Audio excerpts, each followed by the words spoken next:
Hi, everybody. Glad that you could make our panel. Just want to do a little bit of a background on our panelists. On this side, we have Eric Fink, CTO of Flipboard, and he heads up the engineering and strategy group responsible for the company's deep integration with mobile platforms around the world, and is a key player at Flipboard's deal strategy. Prior to Flipboard, Eric founded early and was a partner of venture capital firm Kleiner Perkins, Caulfield and Byers. We usually use, what do we use in the Valley for that? KBCB acronym? Yes, that's what I've always known it as. Next we have Christine Moon, head of mobile partnership at Dropbox. Prior to Dropbox, she was with Google for over 9 years, most recently with Android team, launching Google-branded Nexus devices, such as this one, and which I love, by the way. I had the first one and the second one, so thank you. And prior to Google, she worked at Morgan Stanley in New York and Hong Kong, and also at the Ministry of Finance and Economy in Korea. Christine is a Fulbright scholar and attended Yale University and Yonsei University as well. Next up we have Terry Shao, hopefully I pronounced that correct, is a very well recognized entrepreneur in the mobile telecommunications industry, who since 2000 has founded 3 startups, including Infomatch, which was acquired by Sybase for $425 million in 2006. Pretty good deal. Currently, he serves as CEO of Hook Mobile, an SMS and voice API provider for mobile apps and games. Shao received an honors BSE from Rutgers University and MBA from MIT Sloan School of Management. And finally, we've got our latest person who just joined us, I believe, yesterday, Patrick "Mad" Morg, yes, founder and CEO of Silicon Valley-based Unspoken Tales. And he leads a team building the next generation of action role-playing games for core gamers and on tablets. Some titles that his team has worked on actually are pretty impressive: Call of Duty, Halo, Backyard Monsters, Sonic the Hedgehog. That's just a few. There's actually quite a list, so I wanted to pare it down a little bit so that we could get started. Very impressive. And prior, he worked at Google Play, and also GitJar, which some of you may be familiar with, Blue Mobile, and Pepsi Company. Patrick has a BSFS from Georgetown and MBA from INSEAD Business School. So we're very glad to have the panelists here today. And now we have a few questions for the audience, if you will. Raise your hands if any of you have been to Silicon Valley. 1, 2, 3, 4. About 15 people, I'm guessing.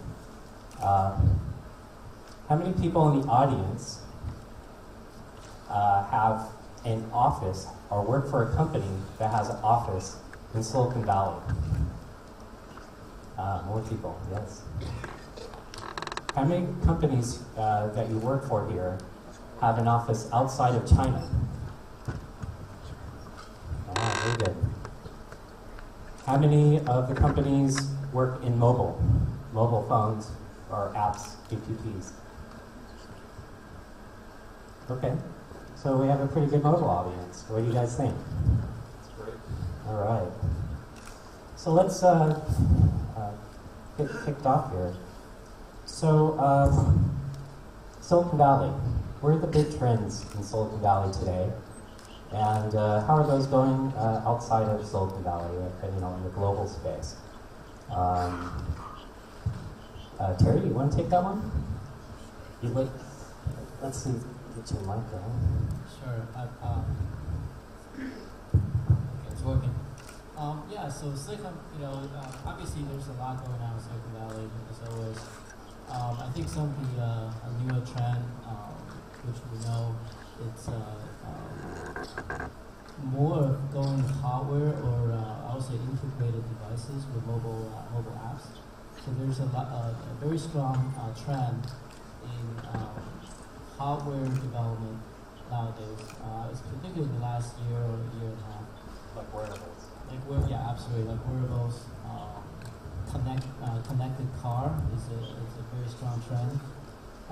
Connected home is NAS got acquired by Google, and also Facebook just bought Oculus for a lot of money. So, but I see a very strong trend in integrated hardware devices with mobile apps. Anybody else have ideas on that? Again, Eric Fang from Flipboard, really honored to be here. Thanks so much, Kevin. I'm really excited to be up here with a very distinguished panel. Totally agree with Terry that there's a really interesting trend around hardware, but I think one of the phenomenons that we often do in Silicon Valley is we're very quick to rush off to the next big hot thing, and we typically are always chasing the new, always chasing the yet to be discovered, yet to be invented. And one thing that we should all be aware of is that it's still very, very early on in mobile. It's not to the point where mobile is now a mature market and we should just be running off and trying to pursue wearables or the connected car or the connected home, but it's still in the very early innings of mobile. Just a couple of stats for you guys. There are 1.5 billion smartphones in the world right now, but there's 5 billion feature phones. So a huge gap between smartphones and feature phones that has not yet been crossed yet. At Flipboard, the company that I'm a part of, we run a business that is advertising supported.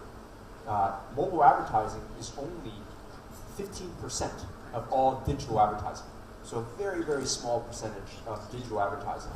And digital advertising is only 1/4 of the overall global advertising. So most ad dollars are still not digital, and most digital dollars are not mobile. So there's still a lot to be done on the mobile space that presents a ton of opportunities and tremendous exciting challenges for entrepreneurs to pursue. So when we think about what's next, I still think that mobile has a lot to go. Yeah, good morning. I just would echo, a little bit, that sentiment. I think, one of the things that we're obviously looking at very closely is kind of where our tablets going. Right? I think up until now, when you look at the tablet market, for better for worse, in many ways, the tablet market has been lumped in with the mobile market, kind of as one market. Kind of, they don't really necessarily distinguish between the two when it has to do with mobile content. And that's, I think, something that is going to change more and more as more and more users around the world have tablets. I think on the one hand, if you just look at the statistics, last year alone, according to Gartner, there were 195 million tablets sold globally, all over the world.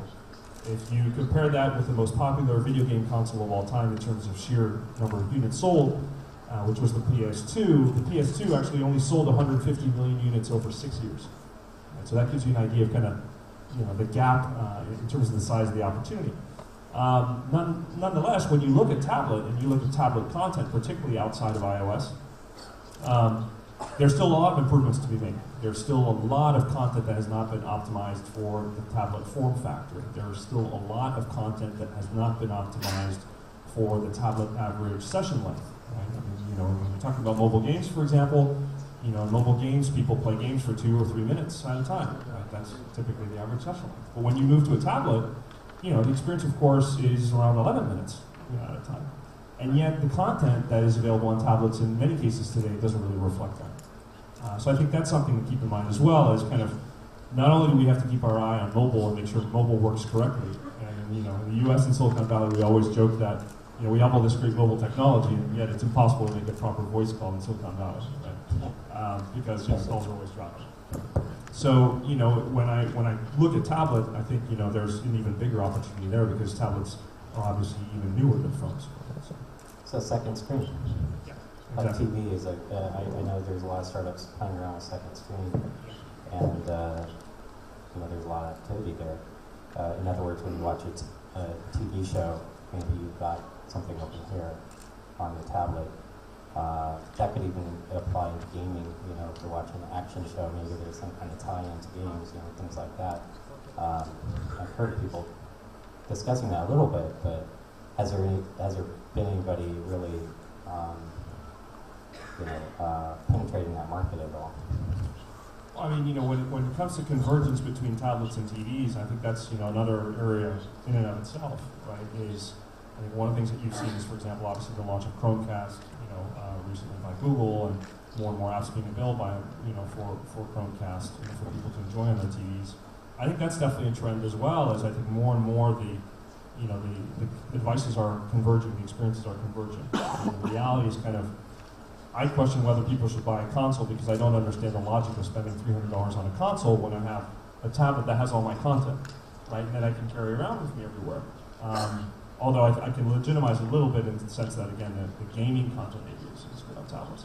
But certainly, now with kind of cast APIs and things available, more and more you're able to just, at the click of a button, take your content and just ping it right to your television. So that's definitely another trend, I think, that's interesting to watch. Christine, you have some thoughts on that? Yeah, I wanted to comment that what I'm seeing as I work at Dropbox is end users' needs to have ubiquitous access to data. I think due to end devices, a lot of people owning multiple devices and also bring their own device trend, a lot of folks expect that despite which device you're on or which platform you're on, you want to have access to that data. So thanks to our partners, hardware and also carrier partners, I see that it's not only Silicon Valley trend, but also in Latin America, for example, Brazil, they specifically look at for when they purchase a cell phone to see if there's a cloud storage element to it. So I think more and more the days of the USB drive or the thumb drive are going to be the ways of the past, and the expectation that all your content is stored locally will be also days of the past, but rather being able to access your data no matter what device you're on, no matter where you are in the world, will be more of the common thing. Eric, do you have any thoughts on like ubiquitous access of data and maybe how it applies to the type of things you're working on? Definitely. I think that digital distribution has transformed the media industry because it's brought the cost of publishing to effectively zero. A person anywhere in the world can now create great content and distribute it out to millions, if not billions of people with the touch of a button for almost free.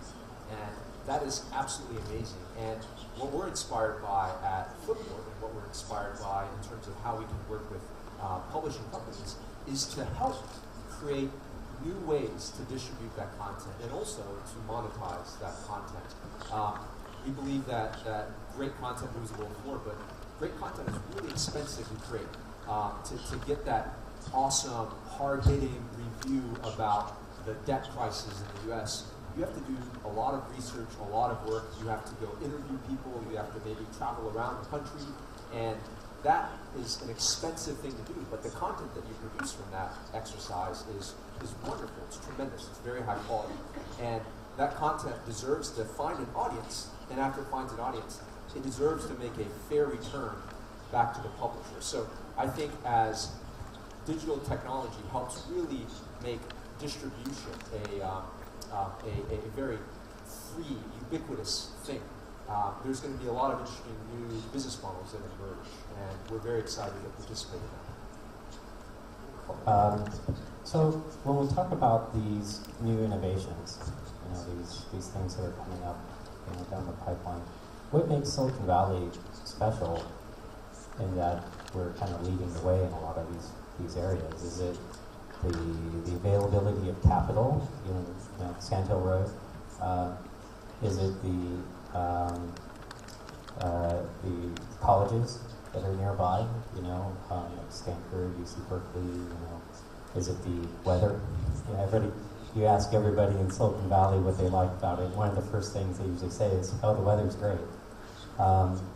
Or is it just a combination of everything? And Silicon Valley has 70, maybe even 100 years of experience with kind of technology development. What are your thoughts? Terry? Absolutely, great question. I think it's a combination of a few things.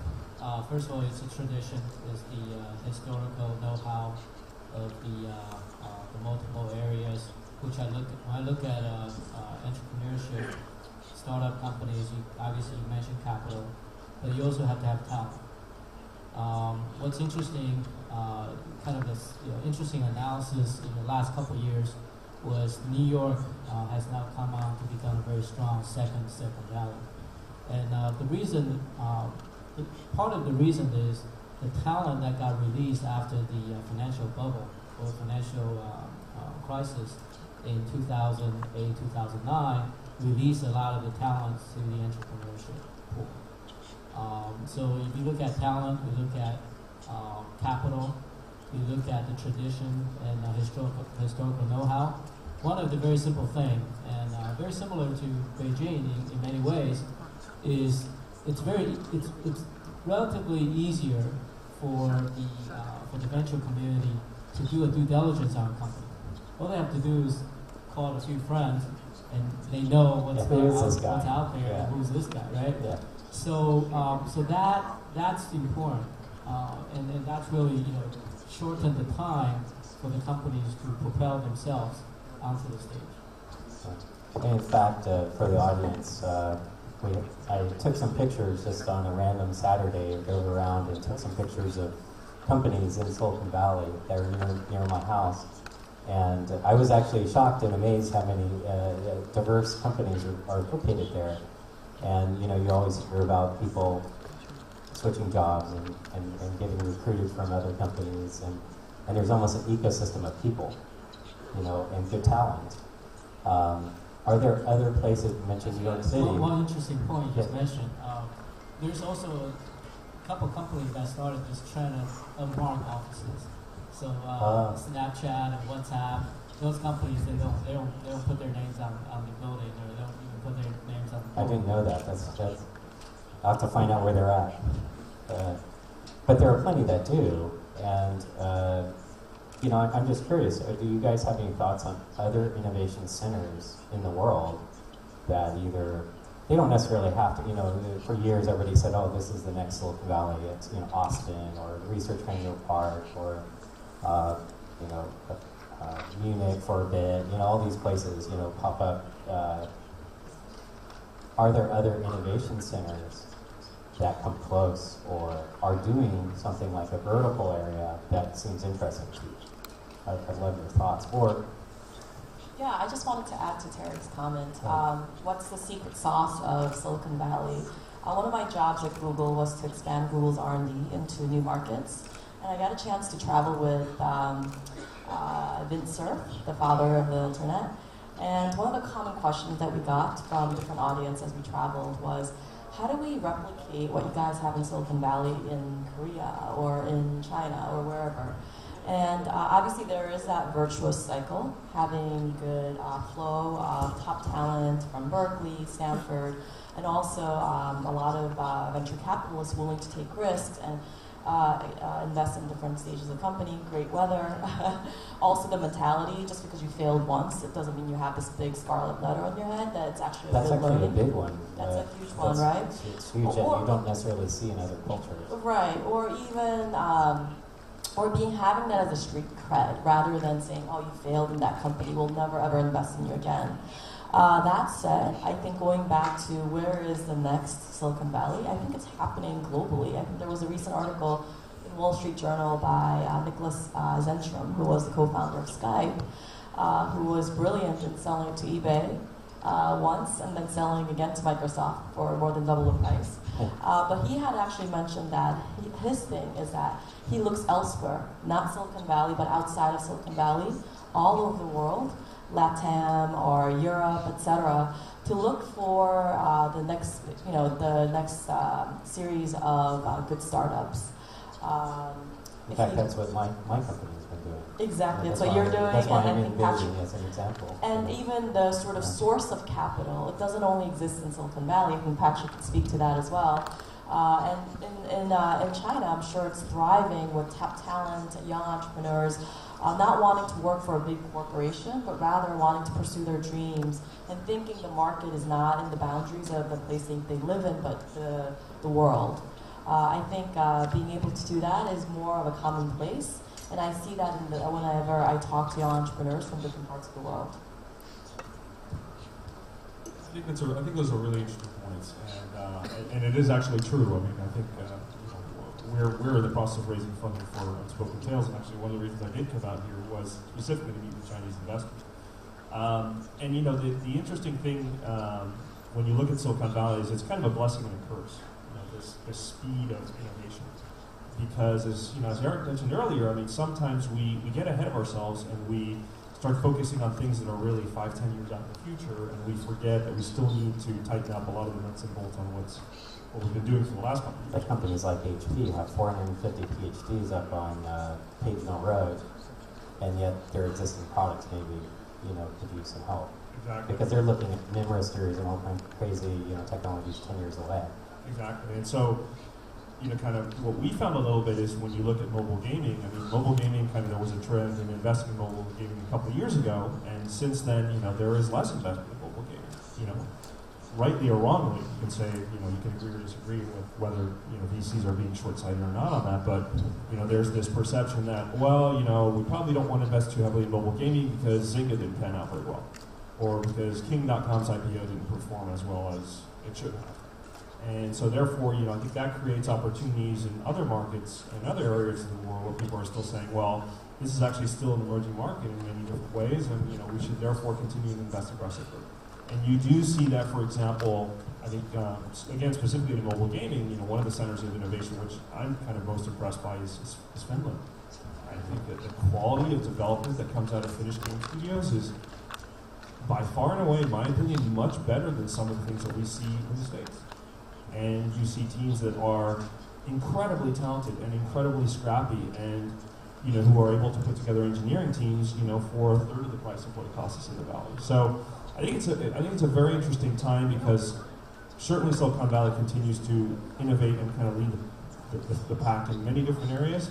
But you see, whether it's in Finland or whether it's, for example, in Santiago de Chile, you see it as well. There's an incredible amount of innovation coming out of those countries. And there's also an amazing amount of focus on things that we have kind of stopped focusing on in the Valley for the last couple of years as we move on to new things. I'll just add one very quick point. I've had the pleasure of getting to live in a lot of places around the world, including Beijing, and I'm actually quite new to Silicon Valley. I've only been there for about 4 years now. And I think if I were to describe the thing that makes Silicon Valley very unique, certainly a lot of things have been said around density of talent, around acceptance of risk-taking and celebration of that. But the one thing that I'm always amazed by is just the community of entrepreneurs that is there. How many people here, just quick show of hands, are doing a startup or involved in a startup? Good number. I imagine, I can't speak for all of you, but I imagine that there are days when it's quite lonely. It's a very lonely experience. And I remember doing startups outside of Silicon Valley, and it was a really, really lonely experience, because I feel outside of Silicon Valley, you are the strange person for doing a startup. That's a weird thing that you're doing. Why are you not at a large company? Why are you not at a law firm or a bank, at a more traditional company? Whereas in Silicon Valley, it's the opposite that's true, where they say, oh my gosh, everyone in this room is doing a startup. But there's so few people that are actually at large companies and banks and law firms and pursuing traditional careers. And that community, I think, is so powerful, because loneliness is it's a huge barrier, actually, to building big, large, successful companies. I'm reminded of a quote that a colleague of mine, Al Gore from Climber, used to say, which is that if you want to go fast, go alone, but if you want to go far, go together. And that's true. When you want to go far, you want to build a really big company, you do need a support network, you do need a community to help you grow together. And that's something that Silicon Valley has that I've never seen anywhere else in the world. Although I would say that even here in Beijing, that they're starting to become areas that I feel have kind of the seed has been planted a little bit for that. So out near the University Northwest Quadrant, there's a little garage cafe, as an example. There's one place, a guy named Sudi runs it. And you go in there and you'll meet 50 guys running a startup.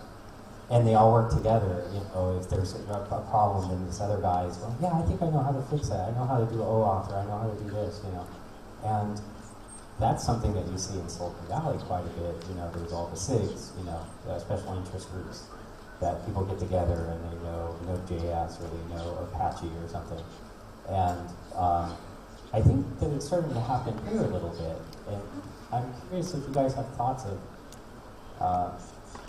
why that might be, if you've seen it yourself here. And is it because more around capital, like in other words, there's a lot of money to be made, or is it maybe more around, hey, people are excited about technology for the first time and what it can do to change their life or lives of their country, you know, fellow countrymen? I work with the Virginia State entrepreneurship, so that's a topic we study quite a bit. And what we believe is, in the case of Beijing or Guangzhou, Shenzhen, it's that the markets for startups have matured in such a sense that the large companies that have gone IPO are doing the acquisitions. And that's the same thing that happened in Silicon Valley. Every year, you know, you got Google, Facebook, Oculus as an Dropbox example. aren't doing it yet. But you know, you got a slew of companies that are going to, you know, buy out these smaller companies for these type of partnerships. Where in many areas outside of Silicon Valley, it just doesn't happen. There's just not that many startup companies that have gone through the cycle and very comfortable in coming back and integrating these smaller startup companies into the larger companies for new innovation and new markets.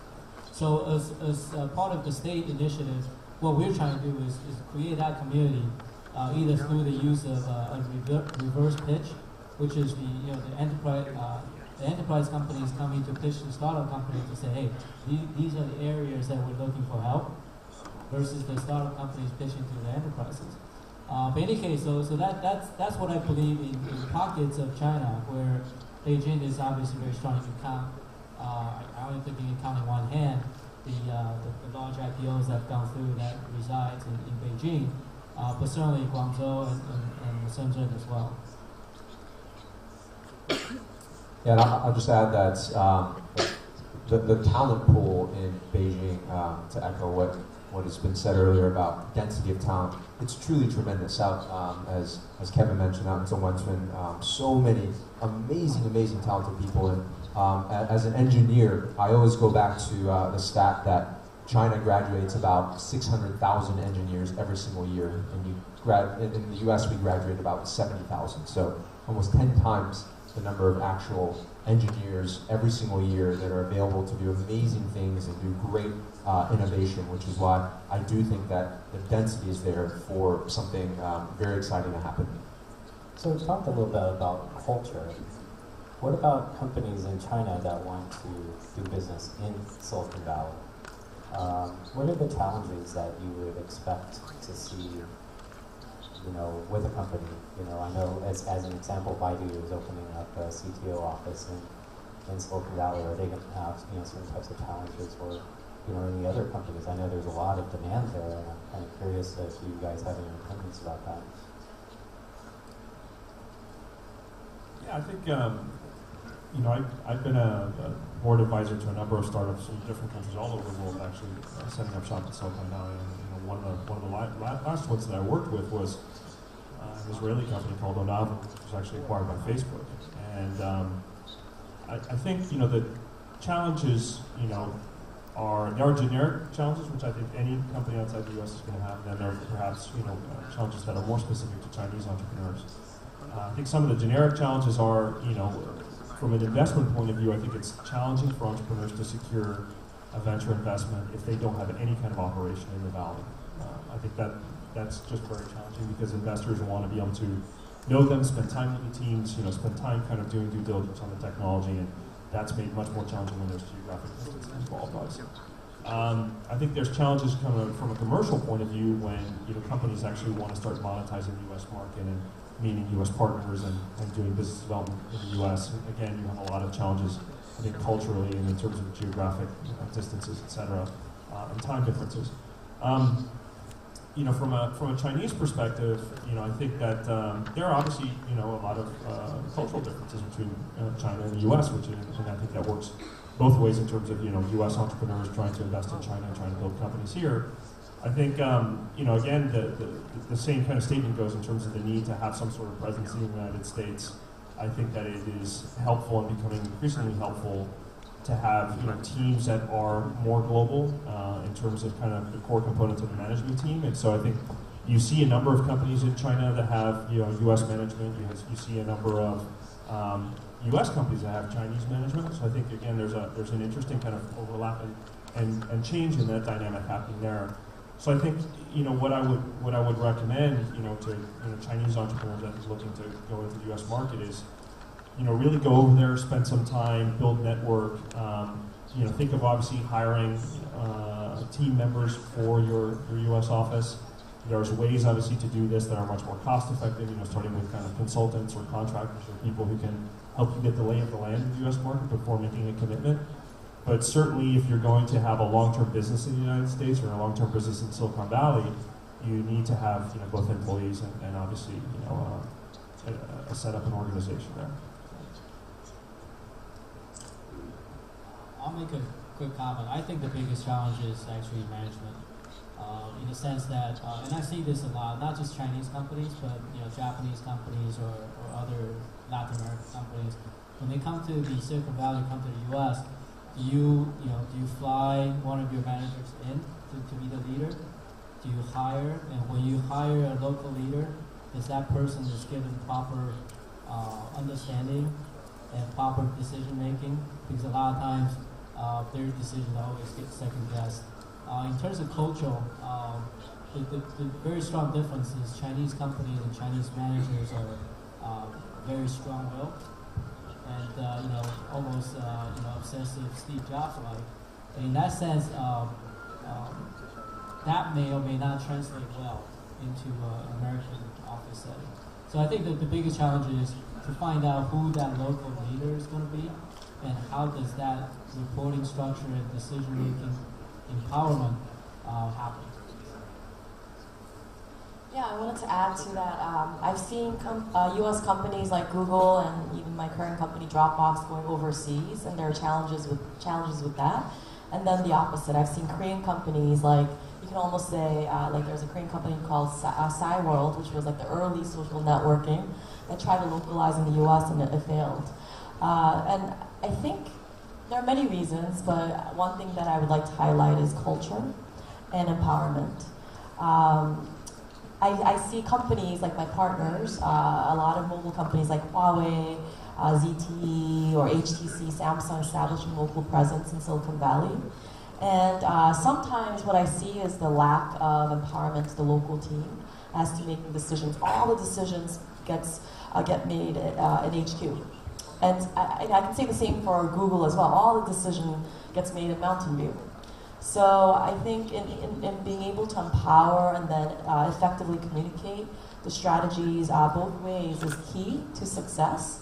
And then for companies who are local, be the eyes and ears and be able to communicate back to HQ or the mothership effectively how that could impact the strategy and go-to-market as well.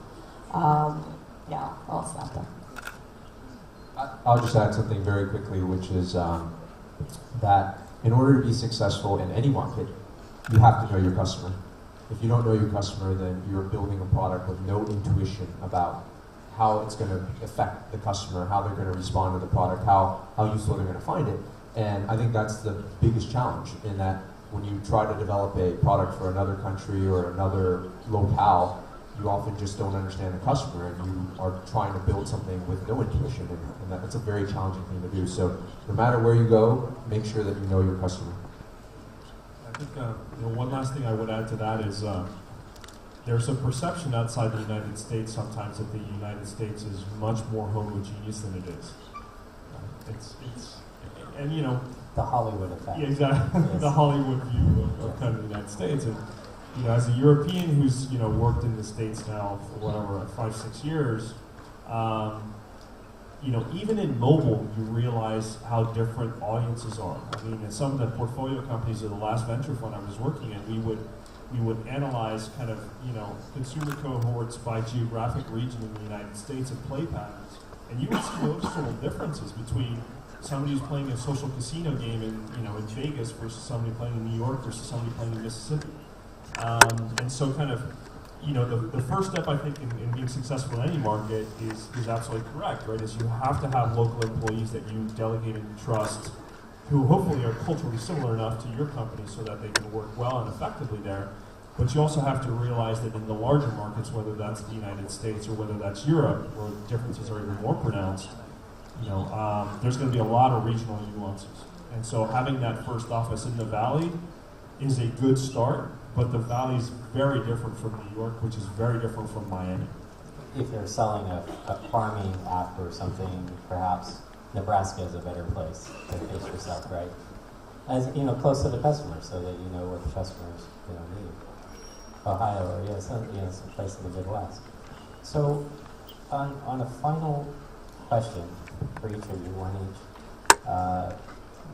if you had to give one piece of advice to an app developer, software app developer here in China that wants to go outside of China, what would it be? I know that's an open-ended question, but I'm asked, quite frequently, hey, what do I do? What should you do? I'll answer this from an engineering perspective, which is in the last, maybe 6-7 years, there's been this big movement towards lean startup. How many of you guys have heard of lean startup? The idea that you should launch minimum viable products. As soon as you have a product that's just barely ready, that it's barely functional, you just immediately launch it so you can start collecting customer feedback and you can iterate and you can innovate from there. I think that the world is actually starting to shift away from that because speed is no longer the asset that it once was. Everyone can now develop apps incredibly fast. I love looking at the history of some of the projects that I've been involved with. I used to work at Microsoft, and one of the first products that I worked on there was SQL Server 2000. And that product took 2 years to develop. And it was considered a very, very fast, very agile, very quick release, and it took 2 years. And then later on, when I worked on Hulu and built the first version of the online video site Hulu, it took us 84 days. So just the speed at which people can release apps and develop new software is getting so quickly that it is no longer a huge advantage for you to focus on speed. So I think this idea of the minimum viable product is actually a mistake, and instead you should be thinking about a minimal, delightful product. Your bar should not just be viable, it should be delightful, something that your users absolutely fall in love with. Because it's an old cliche, but it's true. You have one chance to make a first impression, so make sure it's a great, great impression. And if it takes a couple extra weeks or another month, the speed advantage is no longer the thing that will determine the winners anymore. So I would focus so much on making sure that you have a delightful, absolutely delightful product. I think this is more maybe relevant for Asian audience. My friends in Asia often have an idea that they're working on, and what I find is that they want to get help, except that they're very cautious to share their idea because they think that it might be stolen. And this is where I say, hey, ideas are a dime a dozen. There's lots of ideas. It's about execution. So don't worry about your ideas being stolen, but really think about how to execute really, really well and seek out help from your community and other networks that you can tap into. Really good advice. So I think that mentality is really important to share. Okay, I'm going to offer a two-part answer because if you're doing an app, and I'll say this: if you're doing an enterprise app, I'll say make sure it's secure and it's valid. You build all your user management, enterprise management, security in place because I think that's going to be a big area for the cybersecurity initiatives are going to be as important, if not important, for mobile. if you're a consumer app, I would say take a hard look at integrating the user's address book. Because when people building consumer apps, they don't realize the phone actually has a huge advantage that's built in, and that's the user's address book. So, rather than going out to Twitter and Facebook or some other social graph, there's an embedded social graph resident on the phone, and make good use of that. Patrick, you get the last say. Of course, that's the hardest, right? It is the hardest. Yes. I would say two things. I would say, for all the engineering prowess that Silicon Valley has, I think there's two perhaps weaknesses that Silicon Valley has, at the same time, which I think also affect entrepreneurs and in general app developers who are considering getting into the app space. And so I would look at two things really when you're looking at your apps. I would say one is do a better job and a deeper, more rigorous job of doing competitive analysis. I am constantly surprised by the number of apps that I see that are really, even though the quality, again, is fairly decent, the quality of kind of Me Too apps that really don't provide a meaningful reason for a user to change from the app that they're using for the same job to that new application. So I think really focusing on the basics of what are my points of difference, what are my unique selling points, and thinking if I have to go out and do a banner ad or a magazine ad, what am I telling the user? What's the reason for using my product? Like flip it around, thinking you've already got it built. Exactly.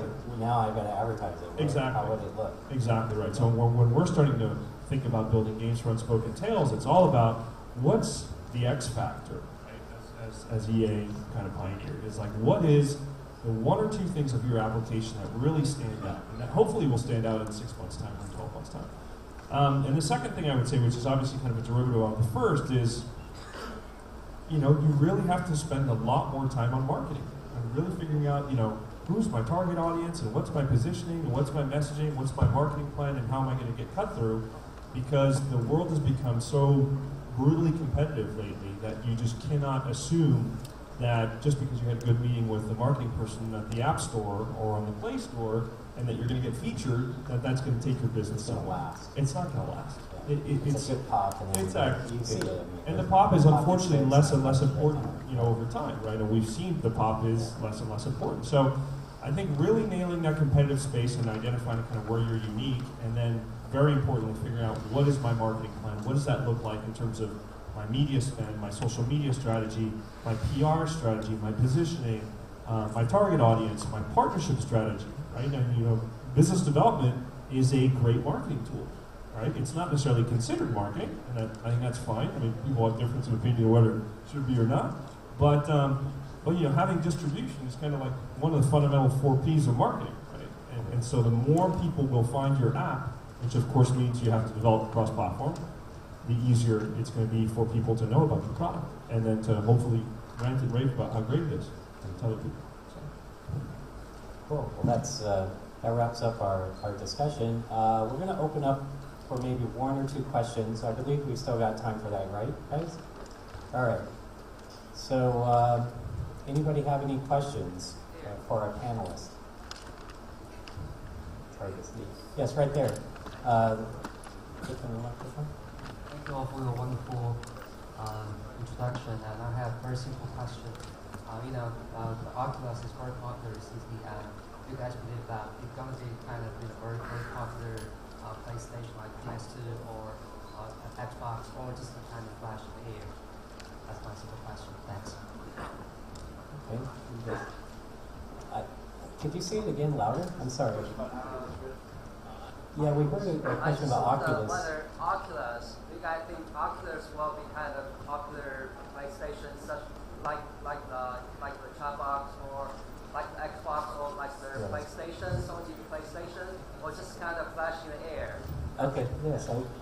Yeah, look, I think Oculus is an amazing technology. I had the chance to play around with it a few months ago, and it was the experience was really impressive. But I think you have to differentiate what kind of is interesting technology with what is kind of like practical, commercially viable technology, right? And the challenge I have is, as a games publisher, I think there will be an audience of very hardcore core gamers in the future that will want to do shooters and maybe even RPGs on Oculus. But at the end of the day, I think that it is still very, very new. Right? It's kind of like wearables. It's something that's going to be interesting. There will be a segment of the market that I think will play games that will want to have an immersive 3D experience like that, well, almost 4D experience.